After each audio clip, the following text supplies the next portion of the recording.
Hello दोस्तों, Lalit study 105 YouTube channel पर आपका स्वागत है। दोस्तों यह हिंदी का प्रैक्टिस सेट है। वीडियो री एग्ज़ाम तथा अन्य प्रतियोगिता परीक्षाओं के लिए मोस्ट इम्पोर्टेंट है। प्रश्न नंबर 1, आचार्य भट्ट ने कितने रसों का उल्लेख किया है? 7, 8, 9, 10। इस प्रश्न का राइट उत्तर है ऑप्शन बी। आचार्य भट्ट मुनि के अनुसार रसों की संख्या कितनी है? 8।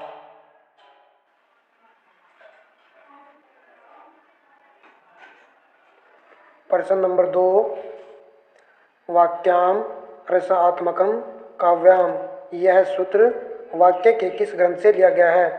भरतनाट्यम, कुमार संभवम, साहित्य दर्पण, मनुस्मृति। इस प्रश्न का राइट उत्तर है ऑप्शन सी, साहित्य दर्पण। दोस्तों यह कथन किसका है? ये भी परीक्षा में पूछा जा सकता है। तो यह कथन है विश्वनाथ का। याद रखना है दोस्तों, एक इम्पोर्टेंट प्रश्न है।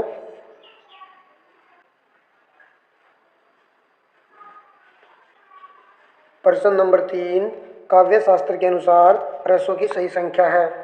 8, 9, 10, 11। इस प्रश्न का राइट उत्तर है ऑप्शन बी, 9। याद रखना है दोस्तों, काव्य शास्त्र के अनुसार रसों की सही संख्या 9 है। प्रश्न नंबर 4, प्रेरणार्थक क्रिया को चुनिए। कौन सा ऑप्शन इस प्रश्न का राइट उत्तर है?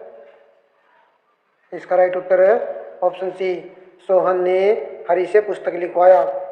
दोस्तों प्रेरणार्थक वह क्रिया होती है जिसमें कर्ता स्वयं कार्य न करके किसी दूसरे से करवाता है, उसे ही प्रेरणार्थक क्रिया कहते हैं। जैसे इस प्रश्न में सोहन ने हरि से पुस्तक लिखवाया। सोहन ने खुद कार्य नहीं किया है, हरि से पुस्तक लिखवाया है, इसे ही प्रेरणार्थक क्रिया कहते हैं। प्रश्न नंबर 5, निम्नलिखित में से कौन सा मूल दीर्घ स्वर नहीं है? यह हमें बताना है कि कौन सा मूल दीर्घ स्वर नहीं है। आ, बड़ी ई, बड़ाऊ, ओ। तो इस प्रश्न का राइट उत्तर है ऑप्शन डी, ओ दोस्तों मूल दीर्घ स्वर नहीं है, यह एक संयुक्त स्वर है। यह आपको याद रखना है, यह संयुक्त स्वर का उदाहरण है। संयुक्त स्वर के कितने प्रकार होते हैं? 4, ए, ऐ, ओ, औ।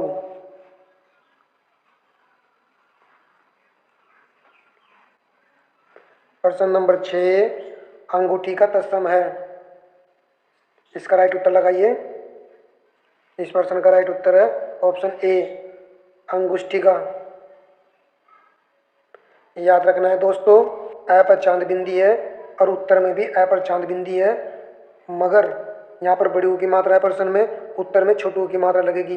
ये मोस्ट इंपोर्टेंट प्रश्न है जो कि परीक्षा में कई बार पूछा भी गया है, इसलिए कोई गलती ना हो, इसे आप ढंग से देख लीजिए। प्रश्न नंबर 7, कौन सा शब्द अनिक का पर्यायवाची है? अर्जुन, सेना, अग्नि, घोड़ा। इस प्रश्न का राइट उत्तर है ऑप्शन बी, सेना अनिक का पर्यायवाची है।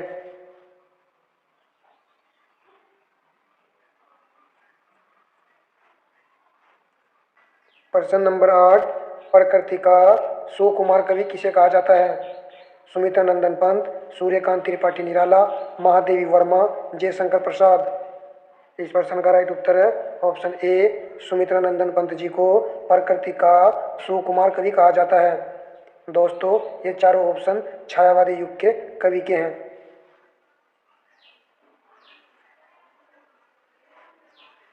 प्रश्न संख्या 9, जिस पर आक्रमण हो वाक्यांश के लिए उचित शब्द चुनिए। इस प्रश्न का राइट उत्तर है ऑप्शन सी, आक्रांत।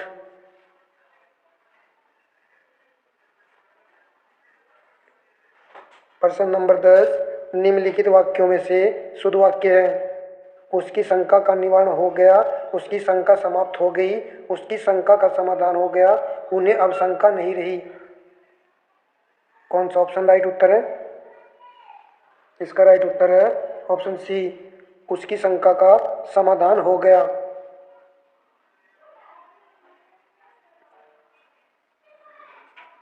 प्रश्न संख्या 11, आरंभ से अंत तक को क्या कहेंगे? आरंभिक, अधोपंथ, अधोपांत, संपूर्ण। ये भी एक अच्छा प्रश्न है। इसका राइट उत्तर है ऑप्शन सी, अधोपांत। आरंभ से अंत तक को अधोपांत कहेंगे, अधोपंथ नहीं।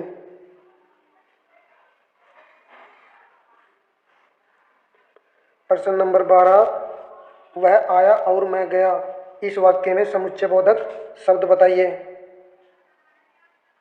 तो इस प्रश्न का राइट उत्तर है ऑप्शन सी, और।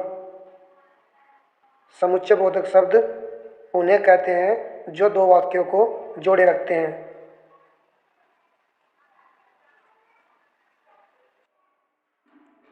नेक्स्ट प्रश्न, घनश्याम में कौन सा समास है? कर्मधारय, दवंद, अव्ययी भाव, तत्पुरुष।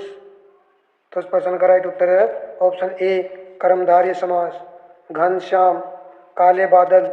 कर्मधारय वह समास होता है जिसमें विशेष्य विशेषण का प्रयोग होता है।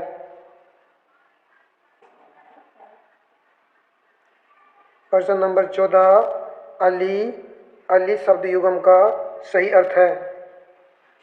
कौन सा ऑप्शन राइट उत्तर है इसका? इसका राइट उत्तर है ऑप्शन बी, भंवरा सकी। दोस्तों याद रखना है, छोटी ई की मात्रा वाले का होता है भंवरा। अली, जिसमें बड़ी ई की मात्रा लगी है, उसका अर्थ होता है सखी।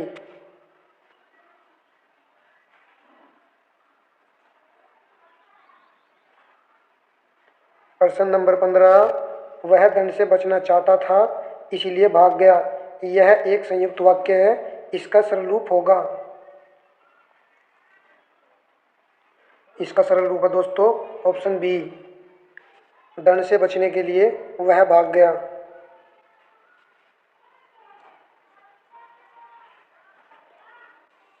प्रश्न नंबर 16, निम्न में अशुद्ध छांटिए। साहित्य और समाज में घोर संबंध है, दोनों एक दूसरे के पूरक हैं। साहित्य के बिना समाज की कल्पना बेकार है, कोई त्रुटि नहीं। ए बी सी डी में क्या उत्तर है? इसका उत्तर है ऑप्शन ए, साहित्य और समाज में घोर संबंध। दोस्तों घोर नहीं होता है, साहित्य और समाज में घनिष्ठ संबंध होता है।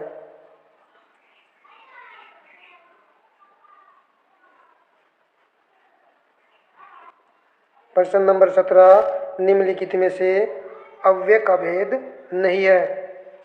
ये बताना है हमें, अव्यय का कौन सा भेद नहीं है। इसका राइट उत्तर है ऑप्शन सी, व्यक्ति बोधक। जबकि अव्यय का भेद संबंध बोधक, समुच्चय बोधक, विस्मयादि बोधक और चौथा होता है हमारा दोस्तों क्रिया विशेषण। क्रिया विशेषण। तो अव्यय के कितने भेद हुए? अव्यय के दोस्तों 4 भेद होते हैं, याद रखना है।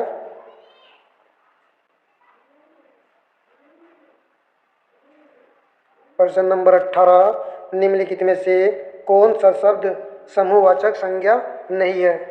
सभा, कक्षा, भीड़, दौड़। तो इस प्रश्न का राइट उत्तर है ऑप्शन डी, दौड़ जो है समूहवाचक संज्ञा के अंतर्गत नहीं आएगा, जबकि सभा, कक्षा, भीड़ समूहवाचक संज्ञा के उदाहरण हैं। प्रश्न नंबर 19, उसने कटोरा भर दूध पिया, वाक्य में अव्यय शब्द कौन सा है? इस प्रश्न का राइट उत्तर है ऑप्शन सी, भर। भर कैसा शब्द है? अव्यय शब्द है। दोस्तों अव्यय शब्द वे होते हैं जिनके लिंग, वचन, कारक इत्यादि के कारण इनके रूप में कोई परिवर्तन नहीं होता है। अव्यय शब्द कैसा शब्द होता है ये भी पूछा जा सकता है, तो आप बता देना दोस्तों, अविकारी। अव्यय शब्द कैसा शब्द है? अविकारी शब्द होता है।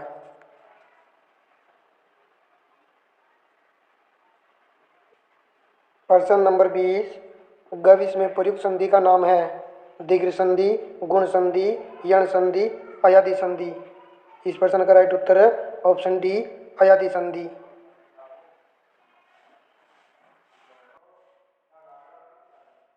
प्रश्न नंबर 21, ऋण मुक्त में कौन सा समास है? कर्ण तत्पुरुष समास, अपादान तत्पुरुष समास, अधिकरण तत्पुरुष समास, संप्रदान तत्पुरुष समास। इस प्रश्न का राइट उत्तर है ऑप्शन बी, अपादान तत्पुरुष समास। ऋण से मुक्त। दोस्तों वह ऋण से मुक्त हो गया, यानी कि ऋण से अलग हो गया। तो अलगाव का जहाँ भाव उत्पन्न होता है वहाँ पर अपादान तत्पुरुष समास होता है।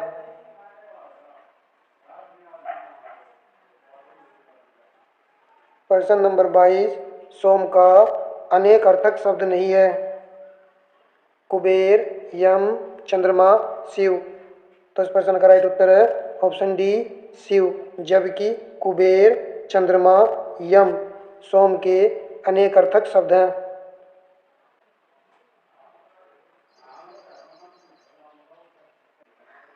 प्रश्न नंबर 23, पूत कपूत तो क्यों धन संचय, पूत सपूत तो क्यों धन संचय। प्रस्तुत पंक्तियों में कौन सा अलंकार है? क्या उत्तर है इस प्रश्न का? इसका राइट उत्तर है ऑप्शन बी लाटानुप्रास। दोस्तों, लाटानुप्रास वहाँ पर होता है जब पहली पंक्ति और दूसरी पंक्ति में थोड़ा सा अंतर दिखाई दे तो वहाँ पर लाटानुप्रास अलंकार होता है, उनके अर्थ में भिन्नता होती है।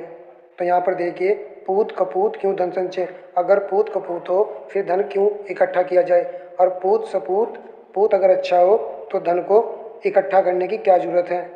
तो दोस्तों, यहाँ पर इन पंक्तियों के अर्थ में भिन्नता देखने को मिल रही है, इसलिए यहाँ पर लाटानुप्रास अलंकार है।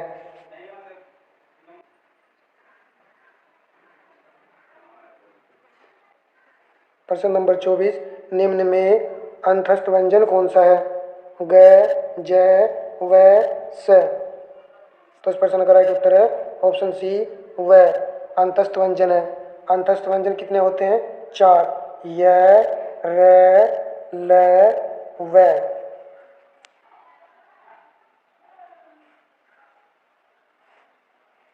प्रश्न नंबर 25, इत्यादि शब्द में कौन सी संधि है? यण संधि, वृद्धि संधि, गुण संधि, दीर्घ संधि। तो इस प्रश्न का राइट उत्तर है ऑप्शन ए यण संधि, इति फलत आदि।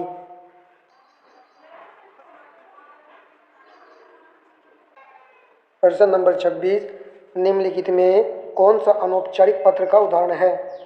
यह 2019 की परीक्षा में पूछा गया प्रश्न है।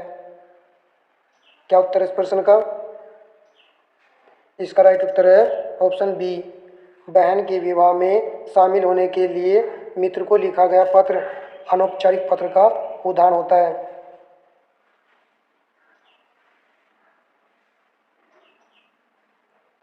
प्रश्न नंबर 27, उपसर्ग वह शब्दांश है जो, इसका राइट उत्तर है ऑप्शन सी, जो किसी शब्द के आगे जुड़ता है उसे ही उपसर्ग कहते हैं।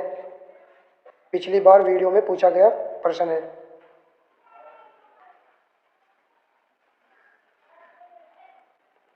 प्रश्न नंबर 28, आकाश का विलोम शब्द बताइए।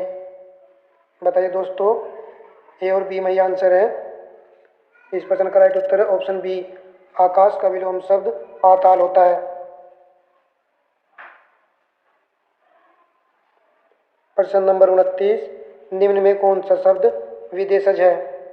रिक्शा, जूता, तेंदुआ, नव। तो इस प्रश्न का राइट उत्तर है ऑप्शन ए, रिक्शा विदेशज शब्द है। रिक्शा दोस्तों जापानी भाषा का शब्द है।